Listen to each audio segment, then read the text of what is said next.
অধিনায়ক তামিম ইকবাল খানের ঘরের মাঠে সেই ফরচুন বরিশালের বোলারদের দাপট, তাতে দিশেহারা শাকিব খানের দল ঢাকা ক্যাপিটালসের ব্যাটাররা একে একে ব্যর্থ সাব্বির, লিটন, সৈকতরা।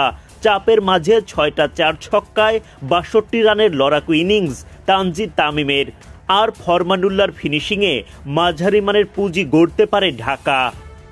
বিপিএল এর চট্টগ্রাম পর্বের শুরুতেই মুখোমুখি হয় ফরচুন বরিশাল ও ঢাকা ক্যাপিটালস। টস জিতে আগে ব্যাটিংয়ে নামে ঢাকা। দলটির হয়ে ইনিংস শুরু করেন ফর্মে থাকা দুই ব্যাটার লিটন দাস ও তানজিদ তামিম।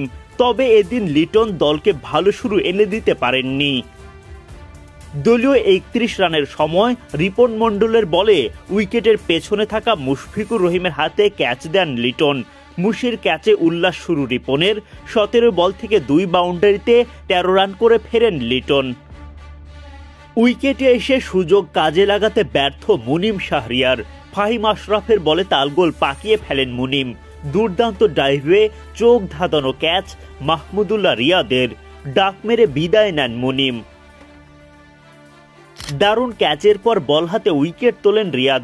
ঢাকার নামিবিয়ান তারকা জেপি কোটজেকে ফেরান ফরচুন বরিশালের এই অলরাউন্ডার। দলীয় ৫০ পার করার আগেই ৩ উইকেট হারিয়ে ফেলে ঢাকা।